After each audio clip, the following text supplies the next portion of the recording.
ഇനി Israel Hamas വിഷയം മുൻപോട്ട് പോയാൽ തീരാൻ പോകുന്നത് ഇറാന്റെ പ്രധാനമന്ത്രി അല്ലെങ്കിൽ പ്രസിഡന്റ് ആയിരിക്കുന്ന ഇബ്രാഹിം റൈസി.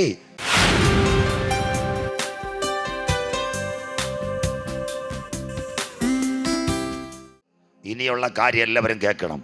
ഇസ്രയേൽ ആരെ ആക്രമിക്കും, ആരൊക്കെ മരിക്കപ്പെടും, അതിനാസ്പദമായി വായിക്കാം യെശയ്യാ പ്രവചനം 17:1-2 ഇടവേളയിലേക്ക്. ഈ വാക്യം എല്ലാവരും കാണണം.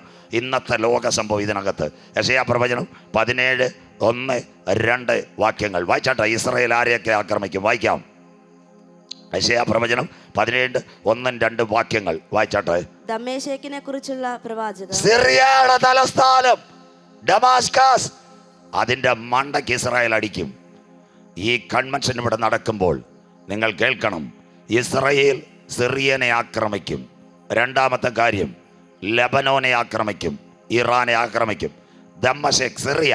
വായിച്ചാട്ട് മോളെ അടുത്ത വാക്ക്, ദമ്മശേക്കിനെ കുറിച്ചുള്ള പ്രവചനം വായിച്ചാട്ടെ. ഇതാ ദമ്മേശേക്ക് ഒരു പട്ടണമായിരിക്കാതെ വണ്ണം. ദമ്മശേക്ക്, സിറിയ, അതാ ഡമാസ്കസ് ഒരു പട്ടണമായിരിക്കാതെ വണ്ണം നീങ്ങിപ്പോയിരിക്കുന്നു. അതാ എന്നും മലയാള മനോരമ അല്ലെങ്കിൽ നിങ്ങളുടെ ഏഷ്യാനെറ്റ് സിറിയയുടെ മുകളിലേക്ക് ഇസ്രയേലിന്റെ ആക്രമണം. 2, ഇസ്രയേൽ ലെബനോനെ ആക്രമിക്കും. ആ ഭാഗം ഒന്ന് വായിച്ചാട്ടെ. അടുത്ത ഭാഗം. അരോവേർ പട്ടണങ്ങൾ, അതാ ഇന്നത്തെ ലെബനോൻ. അരോവർ കിടക്കുന്നു, ഹിസ്ബുള്ള. അരോവർ പട്ടണങ്ങൾ നിർജ്ജനമായിരിക്കുന്നു. ദാണ്ടെ ലെബനോന്റെ ബോർഡർ മൊത്തം ജനജീവനം കൊണ്ട് ഓടിപ്പോയി. എത്ര അടിയാ നടക്കുന്നത്? ക്ലിയർ ആക്കിക്കോണം. ലോകത്തെ നടക്കാൻ പോകുന്ന കാര്യം ഈ കൺവെൻഷനിൽ ഞാൻ പറയുക, എല്ലാവരും ശ്രദ്ധയോടെ ഇരിക്കണം. എന്താ അതിൻ്റെ പ്രത്യേകത? 1, Israel Hamas. 2, Israel Syria. 3, Israel Lebanon. ഇന്ന് രാത്രി എല്ലാവരും കേൾക്കണം, ഒക്ടോബർ മാസം 7-ാം തീയതി ഇസ്രയേലിനകത്ത് ഹമാസിന്റെ പോരാളികൾ നുഴഞ്ഞു കയറിയതിന് പിൻപിൽ ഒരു ശക്തിയുണ്ട്. അവന്റെ പേരാ ഇറാൻ. ഇറാന്റെ കൈയോടുകൂടിയ ഹൂത്തി വിമതർ ഈ കൂട്ടത്തിലുണ്ട്. IS ഉണ്ട്. ഇവർക്ക് പിന്തുണ കൊടുത്ത സിറിയ ഉണ്ട്, ലെബനോനുണ്ട്, അഫ്ഗാനുണ്ട്. ഇന്ന് രാത്രി ഈ യോഗം നടക്കുമ്പോൾ നിങ്ങൾ കേൾക്കുന്നെങ്കിൽ താമസം വിന ഇറാന്റെ മണ്ടയ്ക്കും ഇസ്രയേൽ ബോംബിടും. അതുപോലെ തന്നെ ഇസ്രയേലിന് ഇറാൻ ആക്രമിക്കും. ഇറാൻ ആക്രമിക്കപ്പെട്ടാൽ ഒരു സംഭവം നടക്കാൻ പോകുന്നു. മുൻപ് 2 നേതാക്കള്, ഇറാന്റെ നേതാക്കള് കഴിഞ്ഞ വർഷം ഇസ്രയേൽ വകവരുത്തി. എല്ലാവരും കേൾക്കണം. 1, ഇറാന്റെ ഏറ്റവും നല്ല ഉപദേഷ്ടാവായിരുന്നു ഖസീം സുലൈമാനി. അദ്ദേഹത്തെ അമേരിക്കയും ഇസ്രയേലും കൂടെ ചേർന്ന് തട്ടിക്കളഞ്ഞു. 2, ഇറാന്റെ ആണവ ശാസ്ത്രജ്ഞന്റെ പേരാ മൊഹസിൻ ഫക്രിസാദ. അദ്ദേഹത്തെ ആളില്ല ഡ്രോൺ വെച്ച് കൊന്നുകളഞ്ഞു. ഇനി ഇസ്രയേൽ ഹമാസ് വിഷയം മുൻപോട്ട് പോയാൽ തീരാൻ പോകുന്നത് ഇറാന്റെ പ്രധാനമന്ത്രി അല്ലെങ്കിൽ പ്രസിഡന്റ് ആയിരിക്കുന്ന ഇബ്രാഹിം റൈസി.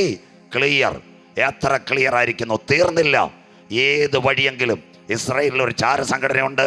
ആ ചാരസംഘടന പേരാ മൊസാദ്. അവൻ ഏത് വഴിയെങ്കിലും കൈകാര്യം ചെയ്യും.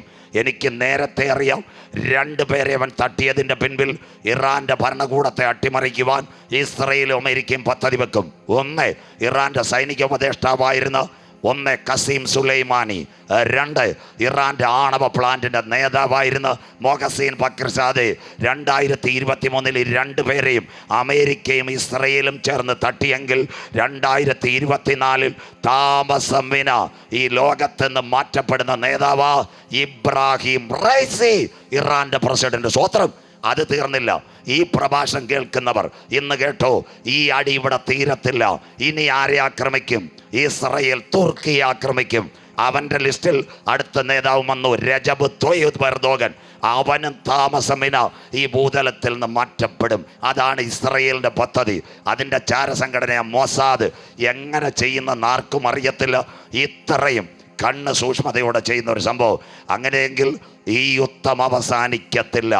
1, Israel Hamas. 2, Israel Syria. 3, Israel Lebanon. 4, Israel Iran. അടുത്തത് തുർക്കിയെ അവൻ ആക്രമിക്കും. ഇന്ന് ഖത്തറിൻ്റെ ഒരു പ്രത്യേകതയുണ്ട്.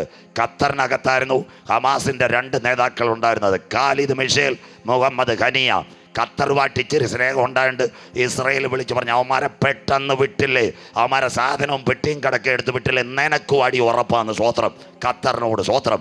അത്ര ഇതായിട്ട് യഹൂദനെ കുടിച്ച വെള്ളത്തിൽ വിശ്വസിക്കാൻ പറ്റത്തില്ല. കരമുയരുന്നില്ലല്ലോ.